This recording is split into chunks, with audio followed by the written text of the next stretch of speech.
ఇండస్ట్రీలో పోసాని అంటే ఒక ప్రత్యేకమైన స్థానం ఉంది. అయితే ఇప్పుడు చనిపోయిన భరత్ కి కూడా పోసాని అంటే కూడా ఒక ప్రత్యేకమైన అభిమానం. ఎటువంటి విషయాలైనా పోసానితో షేర్ చేసుకునేవాడు భరత్. పోసాని భరత్ ఇద్దరు చాలా మంచి మిత్రులు అని కూడా టాక్ ఉంది. చెన్నైలో రైటర్ పరుచూరి బ్రదర్స్ దగ్గర అసిస్టెంట్ గా పోసాని పనిచేస్తున్న టైంలో రవితేజ కూడా వేషాల కోసం ట్రై చేస్తూ ఉండేవాడట.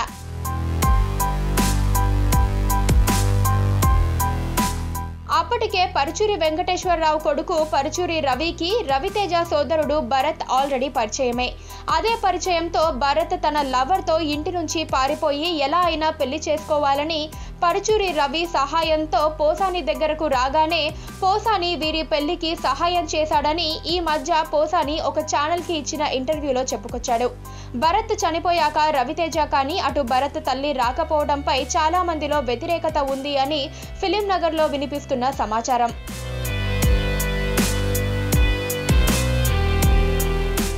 అసలు భరత్ ఎప్పుడైనా అన్న గురించి కానీ తల్లి గురించి కానీ ప్రస్తావన తెచ్చాడా అని పోసానిని అడగగా ఒకసారి కూడా వారి ప్రతివాన్ని తీసుకురాలేదని చెప్పుకొచ్చాడు. కానీ రవితేజ చాలాసార్లు భరత్ గురించి మాట్లాడాడట. భరత్ మంచోడే కానీ ఉపయోగం ఏముంది, ఒకసారి లేదా 2 సార్లు కాపాడొచ్చు, ఎన్నిసార్లు చెప్పినా మారకపోతే ఏం చేస్తాం, వాడు కూడా ఇంచుమించు నాతో పాటు వయసున్నవాడు, కానీ డ్రగ్గిస్ట్.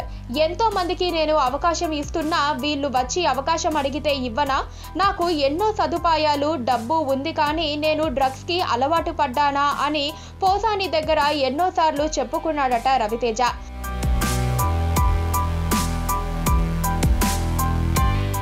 భరత్ కూడా పోసానికి అత్యంత గౌరవం ఇచ్చేవాడు.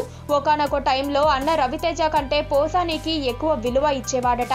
కాల్ చేయాలని అనిపించగానే నైట్ 10:30కి కాల్ చేసేవాడట. చేసి అన్న నేను తాగి ఉన్నా మాట్లాడొచ్చా అంటే కంటిన్యూ చేస్తా, లేకపోతే వద్దు అంటే చెయ్యను అని అనేవాడట. అలా ఫోన్ చేసి తన కష్ట నష్టాలని తాను మోసపోవటం పైన కాల్ చేసి ఏడ్చేవాడట భరత్.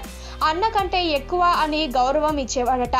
పోసాని కూడా ఎప్పుడు డ్రగ్స్ మానేయ్, అది మానేయ్, ఇది మానేయ్ అని చెప్పలేదట.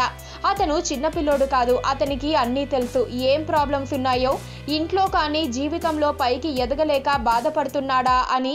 అన్న పెద్దోడయ్యాడు, హీరో అయ్యాడు, నేను కూడా బాగా యాక్టింగ్ చేస్తా కదా, నేనెందుకు అవ్వలేదు అని రీజన్స్ ఉన్నాయేమో అని ఎప్పుడూ అడగలేదు అని చెప్పాడు పోసాని.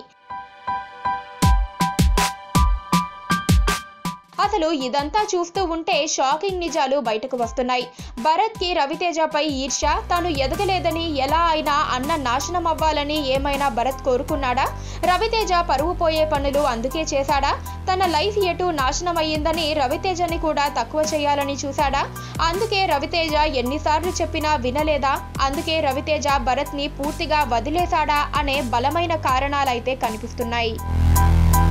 ఎప్పుడు ముక్కుసూటిగా మాట్లాడే పోసానిని ఒకే ఒక ప్రశ్న అడగగానే ఏం చెప్పాడో తెలుసా?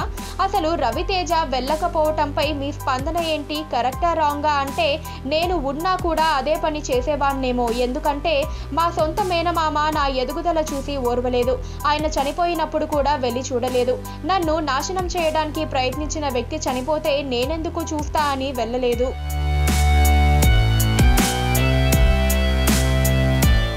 అలానే సొంత అక్క బావతో 12 ఏళ్లు మాట్లాడలేదు అలాంటి వ్యక్తిని నేను. ఇప్పుడు రవి విషయంలో అదే జరుగుండొచ్చు అని ప్రశ్నగా మిగిలిపోయే జవాబు ఇచ్చాడు పోసాని. పక్కనే ఒక గంట సింబల్ కనిపిస్తుంది కదా, దాన్ని నొక్కారనుకోండి, మేం చేసే వీడియో అప్డేట్స్, నోటిఫికేషన్స్ అన్నిటితో మీ డివైస్ లో వాలిపోతాం.